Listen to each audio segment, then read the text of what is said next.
Hello friends, welcome to परदेसी in Japan. आशा करता हूँ आप सभी लोग लॉकडाउन का पालन कर रहे हैं और अपने घर से बाहर नहीं निकल रहे हैं। जैसा कि मैंने पहले वीडियो में बताया था, अभी मैं फ़िलहाल इंडिया आया हुआ हूँ आईटी हायरिंग के लिए, और फिलहाल जब तक ये कोविड ख़त्म नहीं हो जाता मैं इंडिया में ही रहूँगा। तो खाली समय में मुझे लगा कि मैं एक और क्वेश्चन एंड आंसर सेशन का वीडियो बनाता हूँ, एक और क्वेश्चन आंसर सेशन हम करते हैं, इसलिए मैंने एक और वीडियो अभी अपलोड करने जा रहा हूँ। आप लोगों के जो मेरे पास क्वेश्चंस आते हैं जो अभी हाल फिलहाल में आए हैं, मैं कोशिश करूँगा कम से कम उन सब के आंसर देने की कोशिश करूँ। तो चलिए स्टार्ट करते हैं। पहला क्वेश्चन हम लेते हैं व्हाट्स वीके का। Thank you so much. Actually I already pass JLPT N4 and next July I hope so I can pass N3 and graduation also. And I have a question like after completing graduation how can I apply to IT course और कितना खर्चा आएगा।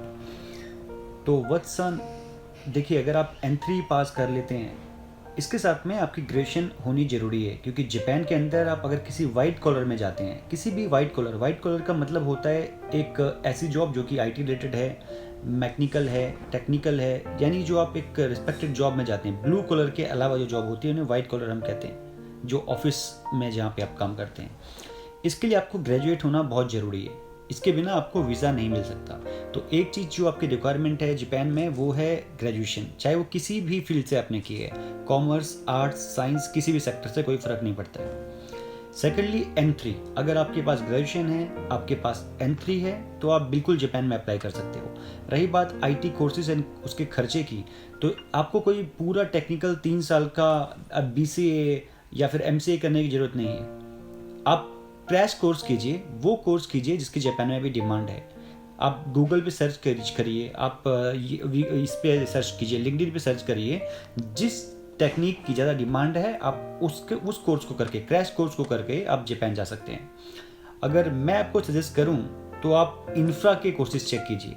CCNA है, CCNP है, ITIL है, आप lipid है, इस चीज़ को आप चेक कीजिए और इसके बेस पे आप इंफ्रा में जॉब पा सकते हैं जापान में।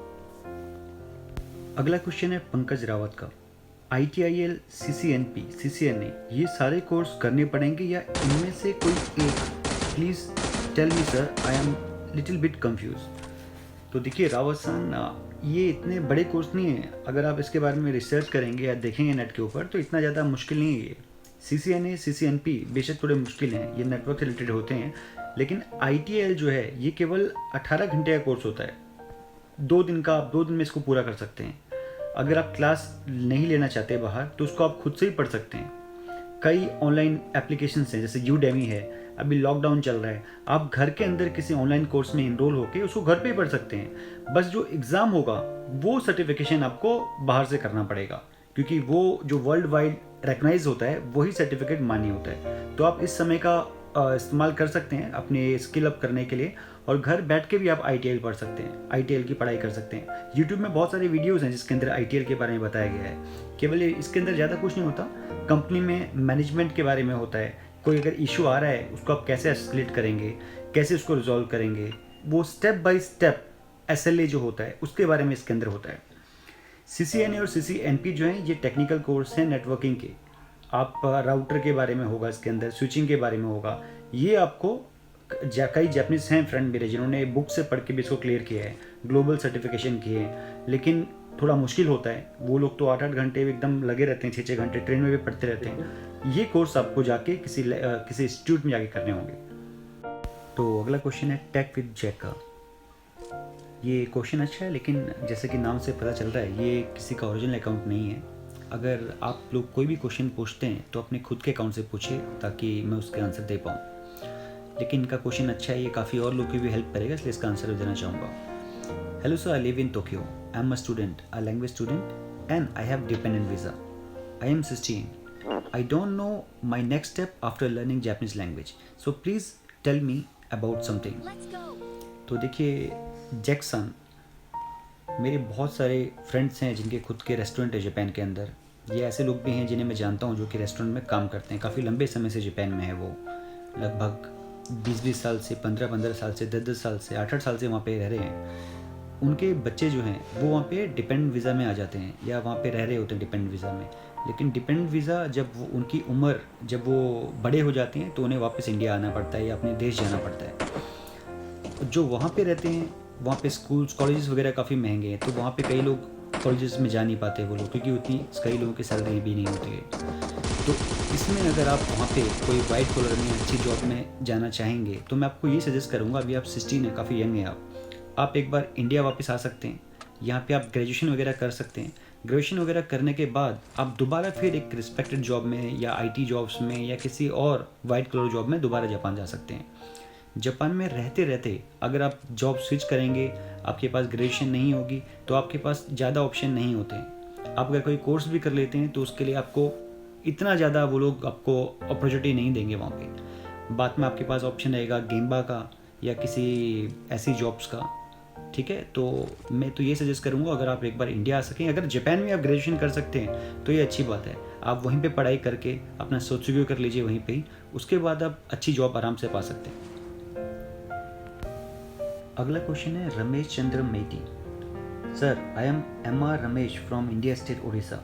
माई educational qualification is diploma in electrical engineering. Japan में जॉब हो पाएगा विदाउट जापानीज़ लैंग्वेज? देखिए रमेश साहब, जापान के अंदर ज़्यादातर जो होता है बिजनेस कम्युनिकेशन के लिए भी या ऑफिस में कम्युनिकेशन के लिए भी जापानीज़ लैंग्वेज बहुत ज़रूरी होती है। तो लैंग्वेज तो यहाँ पे मस्ट है, लेकिन कुछ कंपनीज़ हैं जो बहुत ज़्यादा उन्हें ज़रूरत होती है, उन्हें इंजीनियर नहीं मिल रहे होते, तो वो छोड़ देते हैं, वो केवल इंग्लिश स्पीकर को भी ले लेते हैं। इसमें कंपनी के अंदर ट्रांसलेटर्स होते हैं, इंटरप्रिटेटर होते हैं जो आपकी हेल्प करते हैं बातचीत करने में। ठीक है, इसके बारे में मैं एक वीडियो बना चुका हूँ पहले, आप उसको चेक कर लीजिए, उसमें आपको उसका आंसर मिल जाएगा कि कैसे आप सर्च कर सकते हो जॉब का जापान के अंदर। लेकिन अगर मैं सजेस्ट करूँ तो आपको जापानीज़ लैंग्वेज पढ़ लेना चाहिए, उससे आपकी अपॉर्चुनिटीज़ जो हैं जापान में एंटर होने की वो बढ़ जाएंगी। जापान में अभी हर तरह की जॉब्स के लिए लोग पूरे नहीं हो रहे हैं। अगर आप जापानीज़ लैंग्वेज कर लेते हैं तो अगर 100 लोग भी हैं तो उसमें आप एक अलग दिखाई देंगे और आपका सिलेक्शन होने के चांसेस बढ़ जाएगा।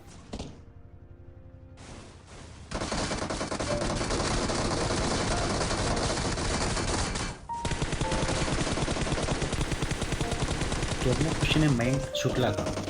सर, वहाँ जॉब का कोई एज क्राइटेरिया होता है क्या? देखिए, ये डिपेंड करता है कंपनी टू कंपनीज। कई कंपनीज़ के अंदर वो चाहते हैं कि यंग से यंग लोग उनके पास आए, तो आप जितने यंग रहेंगे उतना अच्छा रहेगा आपको। जापान में आपके पास अपॉर्चुनिटी उतना ज़्यादा रहेंगी।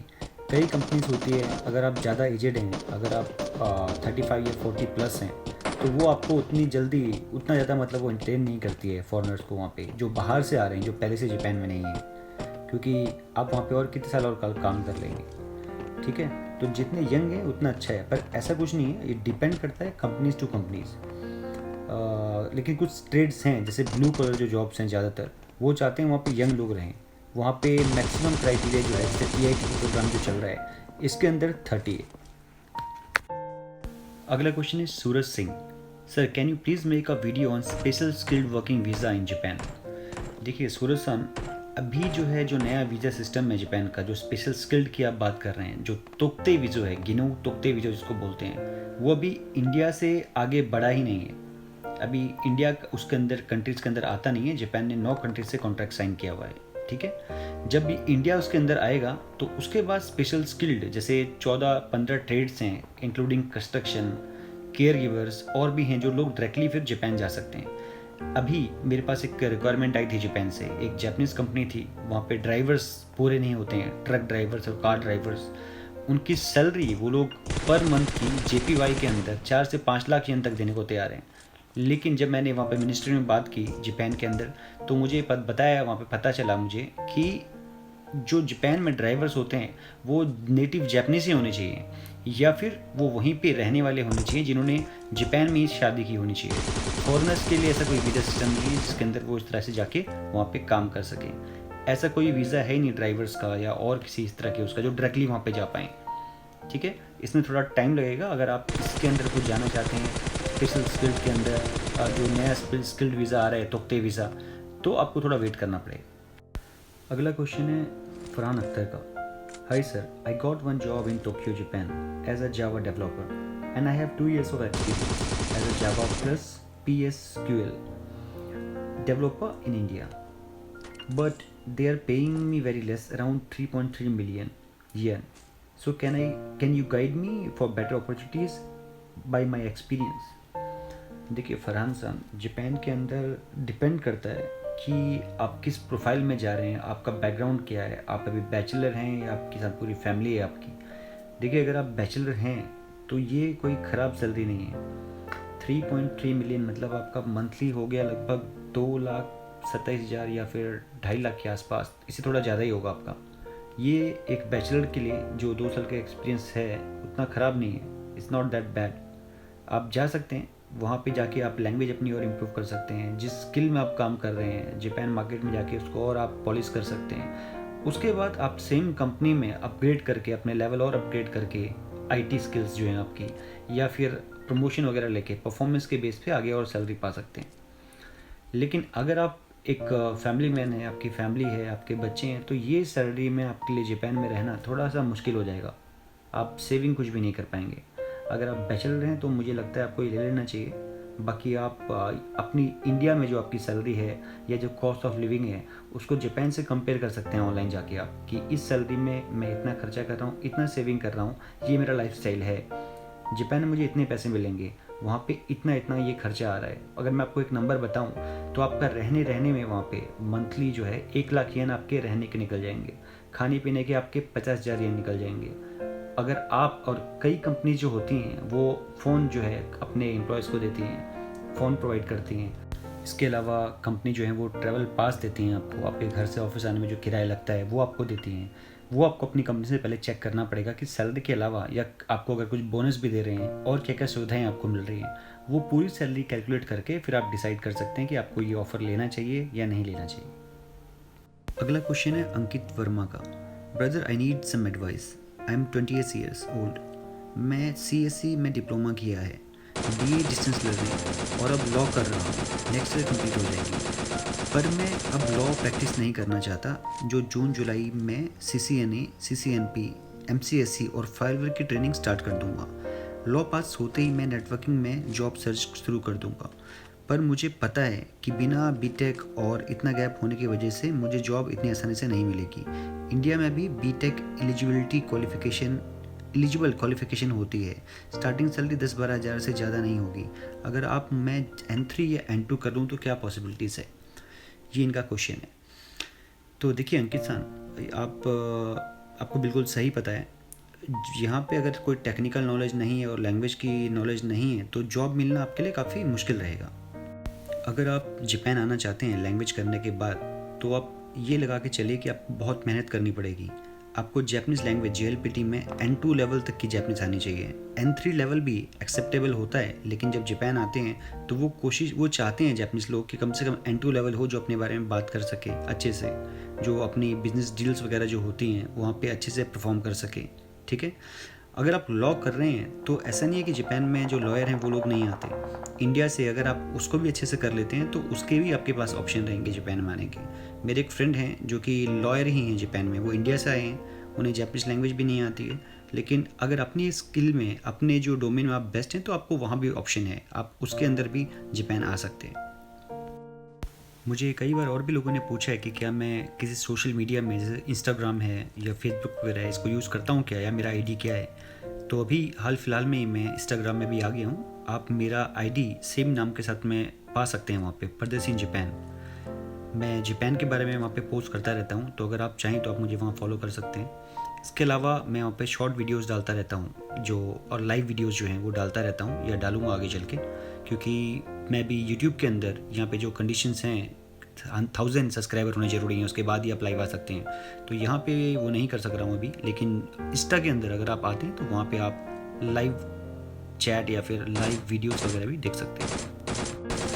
इसके अलावा अगर आपके कोई और भी क्वेश्चन हैं जापान के बारे में, जॉब के बारे में, या जापानीज़ लैंग्वेज करने के बाद आगे क्या करना चाहिए आपको, कोई भी क्वेरी हो आपकी, आप नीचे कमेंट सेक्शन में लिख सकते हैं। जैसे ही मुझे टाइम मिलेगा मैं उसके आंसर का एक और वीडियो बनाऊँगा। फ़िलहाल मैं इंडिया में हूँ और लॉकडाउन की वजह से हम बाहर भी कहीं नहीं जा सकते, पूरा समय पड़ा हुआ है। आप बिंदास अपने क्वेश्चन लिखिए, जितना हो सके मैं आपके आंसर दे दूँगा। Thank you.